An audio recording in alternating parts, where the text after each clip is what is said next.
we f***ing love video games. And every time a trailer comes online, we see hundreds and hundreds of comments from the fans. Like, why don't we see a movie like this? Or why can't we have a series like this? And we could not agree more. One of the biggest announcements to come out of Gamescom opening night live was the reveal of Prime Video's Secret Level, an animated anthology series inspired by various video games. It's from the creators of Netflix's Love, Death and Robots, which was awesome, so the idea of that formula being applied to a handful of established video game IPs has a lot of people excited. But here's the thing, we've already seen a bunch of awesome video game inspired shorts from some of the people responsible for Love, Death and Robots in the portfolio of Blur Studios. The biggest name attached to Secret Level is Tim Miller, who's best known for directing the first Deadpool movie, but he's also one of the founders of Blur Studio, a visual effects studio that's produced cutting-edge CGI sequences for a wide range of clients. Like Quake, Star Wars, Warhammer, Call of Duty. Love, Death and Robots actually began as a new take on the adult animation classic Heavy Metal in collaboration with director David Fincher. He would in turn hire Blur to handle the title sequence for The Girl with the Dragon Tattoo, which is arguably one of the coolest things ever animated.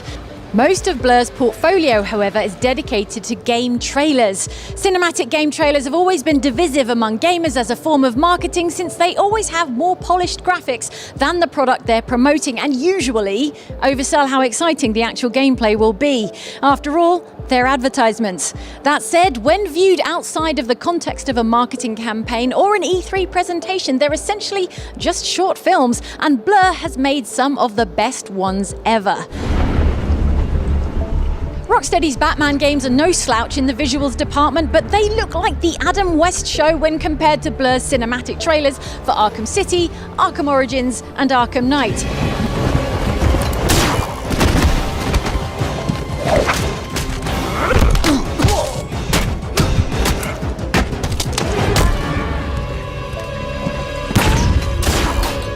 Meanwhile, Blur's also given Industrial Light and Magic a run for its money with trailers for a few Star Wars games, like The Force Unleashed 1 and 2, plus a handful of cinematics that made the Old Republic's various expansion seem considerably more expansive.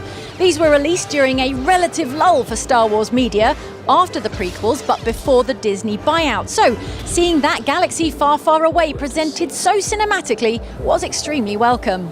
And now your republic shall fall. Halo fans are likely very familiar with Blur's work, whether they realize it or not, as the studio was in charge of overhauling the cutscenes in the Master Chief Collection, as well as making them from scratch for both Halo Wars games. I know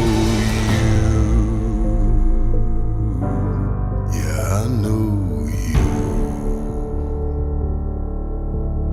Occasionally, the cinematics are just full-on shorts, like the one Blur did for Far Cry 3 called Stranded. Not yet. Here we are. This one in particular shows Blur's talent for translating a sprawling piece of interactive media into a bite-sized linear one, and it literally offers a different perspective. Let's hit it. Do some exploring. Far Cry 3 is entirely first person, but Stranded shows its protagonist Jason Brody from the outside. And sure, it was intended as marketing material to hype people up, but in hindsight, it's a really cool piece of supplemental media to an awesome game. You getting this? You recording? Oh, yeah. My man Jason brings the heat. Hey, put that down. Go now. Go. Okay, we got it. We're leaving. In several cases, Blur's made trailers for games that have failed to materialize. Prey eventually got a sequel. It wasn't the Prey 2 that got a lot of people's attention back at E3 2011, thanks to Blur's very slick cinematic trailer. Gameplay was shown off too, but the project was ultimately cancelled, which makes Blur's trailer an interesting relic. Capture device initiated. No, wait! I paid double, triple! They're using Mr. Brooks, how would you describe yourself? Well, I like to think of myself as a people person. Insomniac's Overstrike may look and sound like an Overwatch knockoff, but it actually predates Blizzard's hero shooter by a few years. It was eventually rebranded as Fuse and given a substantial visual overhaul before launching and landing with a thud. Then how do you explain the collateral damage your team leaves in its wake? Enthusiasm? Cliff Bleszinski's ill-fated multiplayer shooter Lawbreakers was released, but then subsequently cancelled. The servers might be offline, but the cinematic is still up. You can go watch gameplay too, but revisiting the trailer is just as entertaining. Activision commissioned Blur to make a trailer for True Crime Hong Kong before pulling the plug on development. Thankfully, the project was scooped up by Square Enix and released as the truly criminally underrated Sleeping Dogs, but watching that original reveal trailer hints at how the original version might have a slightly different tone. Going undercover, you'll have to make sacrifices. You have to understand that your life as a regular cop, a regular person, is over. It's hard to say which will see the light of day first, Netflix's BioShock show, the eternally kicked around BioShock movie, or a new BioShock game, but at least we have Blur's absolutely gorgeous trailer for BioShock Infinite, which may have created some sky-high expectations for Columbia prior to the game's release, but is pretty awesome to revisit knowing the context.